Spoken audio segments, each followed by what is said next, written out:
It happened. It finally happened. The Detroit Red Wings traded Gustav Nyquist. I honestly thought this was going to happen last year, but Ken Holland decided to hold on to Goose until this trade deadline, and man, this one hits a little close to home. Obviously, my name is Nyquist, and before anyone asks, I will not be changing my name. I'm still a big Nyquist fan, and I hope he does very, very well in San Jose. And man, San Jose's top 9 is really just ridiculously stacked right now. They did not have to give up any players or prospects in this trade.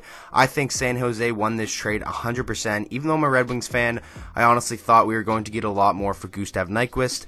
Earlier in the year, Ken Holland said his asking price was a first-round pick and a prospect, and they didn't get either of those. They got a second-round pick in 2019 and a third-round pick in 2020, which is conditional, and I believe it becomes a second-round pick if Nyquist re-signs or if the Sharks make the Stanley Cup final. So this trade happened late last night. I actually went to bed like an hour before it happened, so waking up I was pretty upset that I wasn't able to get a video out on it right away. I wasn't even going to make a video on it because, you know, you guys have already heard about it, but I thought a lot of you would probably still want to hear my opinion just because it is Gustav Nyquist that got traded. But, I mean, Detroit is in a rebuilding direction. Obviously, he's 29 years old. He wasn't going to be a part of the future or a big part of the future, and he was having a career year, and that's why I'm surprised that we didn't get a little bit more from him. But wow, great job by San Jose, man, because I think they got a fantastic player who's just going to make them that much more deadly. He right now in 62 games has 16 goals and 33 assists for 49 points. His career high in points is 54. It's looking like he's going to break that and be around a 60-point player this year, which is very impressive for Nyquist. And I was happy he was having a career year because I thought that would have brought in more on the trade market. But obviously, you know, potentially 2 second-round picks, but right now a second and a conditional third. So you can never have too many prospects and draft picks when you're heading in the rebuilding direction.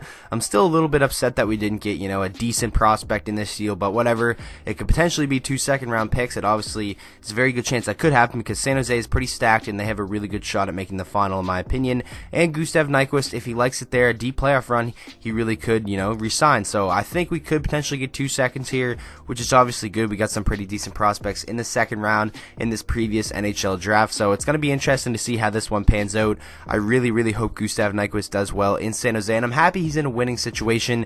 Obviously, he's in his prime. He's 29 years old, and he's not going to be in his prime for, you know, like 10 more years like some guys in the NHL. He's probably only got like a 3 to 4 year window left where he's playing at his highest level, so I really am happy that he's going to be able to contend for a Stanley Cup this year. It wasn't going to happen in Detroit in this year or in the next coming years, so it'll be very interesting to see how Nyquist fits in with the San Jose Sharks. I'm curious to see what line they're going to play him on. I don't think they would play him on the third line, so I'm thinking either first or second line for Nyquist. Hopefully he gets some power play time. He's been a great playmaker this year, and obviously he's scoring at a pretty decent rate as well. So this trade, you know, I really didn't want it to happen, but I guess it was just written on the wall that it would. Detroit is selling off their assets. We're trying to get picks and prospects, and Gustav Nyquist wasn't going to be a part of our future. But man, I loved his time in Detroit. He was one of my favorite players. Obviously, he inspired to make the name of this channel, but I'm still going to watch him closely. I'm still going to cheer for him. He's still going to be one of my favorite players, so I hope Gustav Nyquist does very well in San Jose, and I hope Detroit can get some pretty decent prospects with these draft picks as well.